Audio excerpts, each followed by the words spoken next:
Hulikam sa Rizal ang away kalsada ng isang nagbibisikleta at driver ng e-trike na humantong sa pamamaril. Patay ang nabaril na siklista. May report si Rafi Tima. Natulala ako.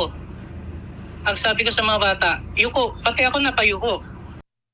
Natakot ang may-ari ng dashcam video na ito habang maghahatid ng mga anak sa paaralan kaninang umaga sa Montalban, Rizal. Napahinto siya nang may magtakbuhan. Ang isa sa dalawang lalaki bumunot ng baril at ipinutok sa lalaking may dalang tubo. Nabaril siya pero nakahampas pa rin sa gunman. Nakatayo ang gunman at tumakbo.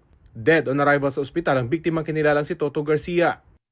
Mabigyan naman ng hustisya yung asawa ko. Naghanap buhay lang naman. Hindi naman siguro krimen yung ginawa na kung nagkasuntukan sila o ano, pero nagdala silang tubo. Hindi naman masamang pumunta ng barangay dahil iyon yung makakaresolba. Ayon sa misis, nagkaroon ng away kalsada wala pang isang oras bago ang pamamaril. Sa CCTV, kitang nakabisikleta si Garcia nang ikat siya ng e-trike. Nauwi ito sa paninita hanggang sa magpaluan ng 2x2 ni Garcia at tubo ng tsuper ng e-trike. Nasaktan ng e-trike driver. Dito na rumesbak ang pamilya niya para pagtulungan si Garcia. Nakapagpa-blatter pa sa barangay si Garcia, pero pag uwi niya, nakaabang ang mga kaanak ng e-trike driver. Tinarador nila ang anak ni Garcia habang umaawat ang misis ng biktima. Nung titiradorin niya ulit ako, si mama yata ang tintukan niya. Tumalikod ako para ako ang tamaan. Tinamaan ako sa likod. Giit ng tatay ng suspect, nasaktan daw ang e-trike driver ng tamaan ng 2x2 kaya kinumpronta ng mga kapatid nito si Garcia at gumamit ng tirador. Nang habulin sila ni Garcia, doon na siya nabaril. Bakit po may baril yung anak? Yan hindi ko alam, sir. Hindi niyo po alam na may baril. Hindi ko alam. Nakikipagtulungan daw sila sa mga otoridad para sumuko ang anak na namaril. Ang Montalban Police nag-iimbestiga na pero tumanggi munang magbigay ng pahayag. Rafi Tima nagbabalita para sa GMA Integrated News. Sa Caloocan, kritikal ang isang batang sinaktan umano ng nanay ng kanyang nakalaro. Batay sa investigasyon, ilang beses inuntog, binuhat at hinampas ng suspect ang biktima na kasama noon ang kalaro. Tadtad ng pasa ang bata at inoperahan ng 8 oras para matanggal ang blood clot o namuong dugo sa ulo. Inireklamo na ng frustrated homicide ang suspect na tumangging magpa-interview. Yun ang tinitignan pa rin natin ngayon, bakit niya nagawa ron sa bata. Pero based sa investigation natin, tinanong natin yung nanay nung suspect natin, may record siya na may mental disorder. Hindi pabor ang COMELEC sa Oplan Katok ng PNP ngayong election period. Paglilinaw naman ng PNP, matagal na nilang ginagawa ang programa na hakbang kontra illegal na armas. May report si Marisol Abdurrahman. Sa mga nagdaang taon, nagsasagawa ang PNP ng tinatawag na Oplan Katok. Nagbabahay-bahay sila sa mga may-ari ng baril at armas para abisuhang magpa-renew kung paso na ang lisensya o isuko na ang mga hindi rehistrado. Ayon sa PNP, as of December 31, nakapagpalabas na ang Firearms and Explosives Division ng mahigit 600,000 notices para ipa-renew ang lisensya ng mga gun owners. Ngayong election period na at umiiral ang gun ban, 383 firearms na ang nakumpiska ng PNP as of January 27. Pero ang COMELEC pumalag sa Oplan Katok ngayong election period. Pasensya na po kung meron man pong gagawin, halimbawa ang ating PNP, but that is not sanctioned by the COMELEC and that may be at this point illegal. Gate ng COMELEC, hindi dapat gawing dahilan ang eleksyon para malabag ang karapatang pantao. Ang sinususpend ng COMELEC hindi lang yung permit, yung license, kundi yung permit to carry outside the residence. Laging in combination yung dalawang yun eh. So, kung nasa loob ng bahay, hindi naman nilalabas, walang violation. Dumipensa ang PNP. As part of regulatory power and authority po ng PNP, particularly kapag meron po tayong mga expired licenses po, ay ang bahagi po ng ginagawa nating intervention ay puntahan po itong mga nag-expired na po ng licenses. Even prior to the start po ng election period ay ginagawa na po natin. Itinuloy naman kanina ng COMELEC ang pag-imprinta ng mga balota na isama ng pangalan ng 10 aspirants na nakakuha ng temporary restraining order mula sa Korte Suprema para maimprinta ang mahigit 70 million ballots at makamit ang target na 1.5 million ballots kada araw o higit pa 24 oras na ang printing. kung sakali na mas mataas doon, mas maganda sa part namin. Kasi tatandaan din natin, hindi kami pwedeng basta print ng pagkabilis. Dahil napakahirap na baka maiwanan naman yung mga nagbe-verify. Ngayon, kung mag 2 million yan, napakagandang balita yan pag nag 2 million. Nag-abiso ng COMELEC sa Korte Suprema na itinuloy na nito ang ballot printing, bagamat may mga nakambimbimpang pang petisyon sa Korte. Marisol Abduraman, nagbabalita para sa GMA Integrated News. Patay sa aksidente ang dalagitang angkas ng kanyang ina sa motorsiklo sa Alcantara, Cebu. Sugatan naman ang isang rider sa Quezon City na pumailalim sa nakabanggang SUV. Yan ang mga spot report ni Joseph Moro. Habang nakahinto sa intersection, biglang tinumbok ng SUV at pumailalim dito ang rider ni si Samuel Del Rosario. Kala ko magugulungan na ako eh. Kinain niya po yung other lane. So hindi siya dito sa kabila, sa tamang lane lumiko. Huminto naman daw ang driver ng SUV. Nakiusap naman siya na wag na tayo magbarangay, kuya, ako na bahala sa lahat. Dinala raw siya sa ospital at sinagot ang bill na inabot ng 18,000 pesos. Sa kabila nito, inireklamo ni Del Rosario sa LTO ang driver. Gusto raw kasi siyang papirmahin ng quit claim. Handa naman daw siya makipag-areglo sa halagang 50,000 pesos pero ayaw raw ng SUV driver. According po kasi sa barangay, pag pinirmahan ko pala yun, wala na akong habol. Sinusubukan pa naming hinga ng pahayagang SUV driver. Halos mawasak ang coaching ito na may 8 sakay na mabangga ng wing van sa Iloilo City. Nasawi ang driver at isa pang sakay ng kotse at nasa ospital. Ang 6 na iba pa. Hawak ng pulisya ang driver ng wing van na walang pahayag.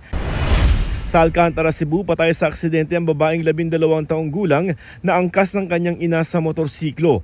Batay sa investigasyon, nahagip sila ng isang delivery van.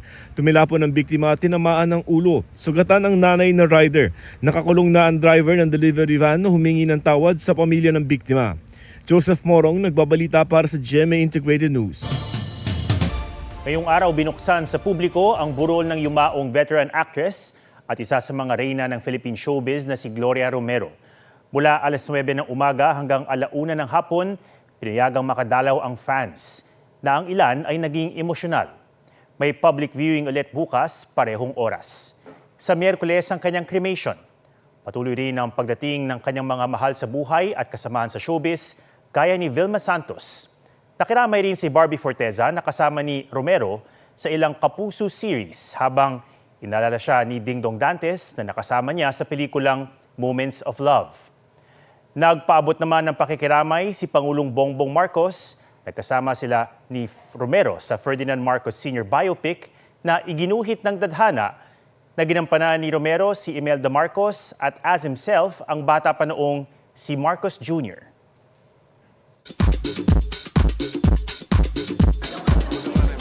Ilang Kapuso stars stunning in their traditional Filipino outfits sa annual TernoCon Fashion Show.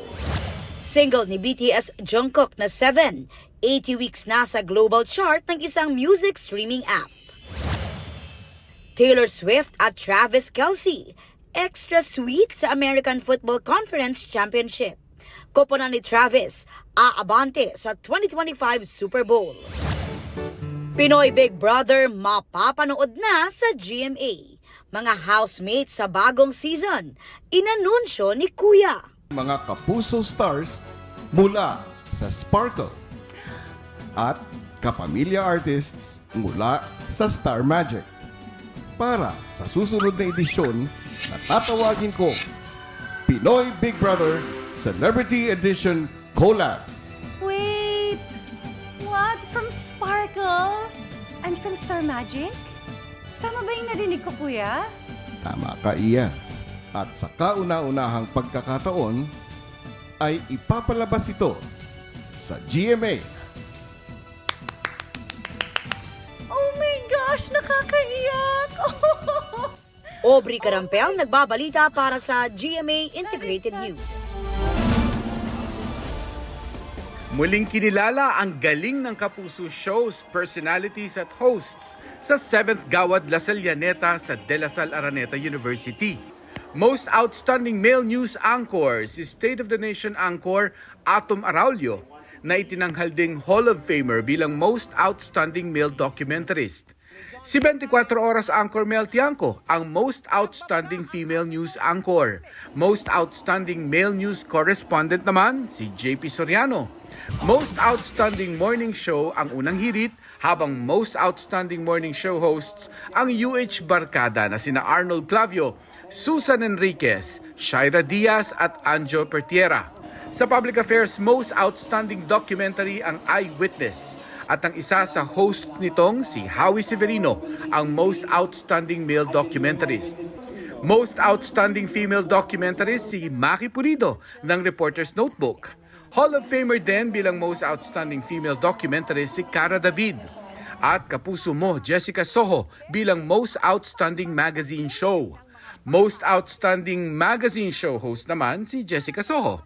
Kinilala ang Wish Ko Lang bilang Most Outstanding Public Affairs Show at ang host nitong si 24 Oras anchor Vicky Morales, ang Most Outstanding Public Affairs Show host. Most Outstanding Educational Show ang Born to Be Wild.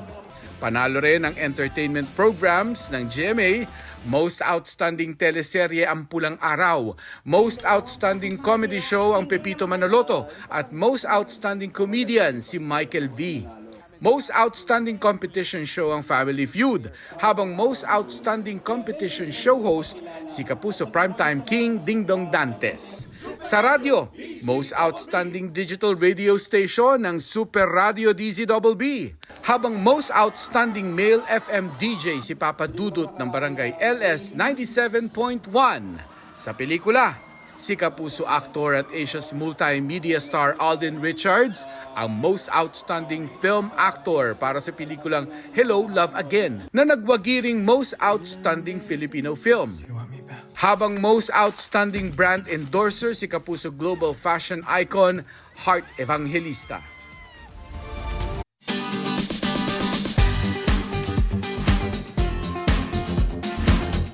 Lumang simbahan ang pinili ng bagong kasal para sa lumang tema ng magiging bagong yugto ng kanilang buhay. Ang mga bisita tila blast from the past din sa kanilang suot. Usuan na yan sa report ni Ian Cruz. Sa isa sa pinakalumang simbahan, nagsimula ang panibagong kasaysayan sa pag-iibigan ni Kelvin at Maria Isabel de la Cruz. Ang kasalan tila bahagi ng nakaraan.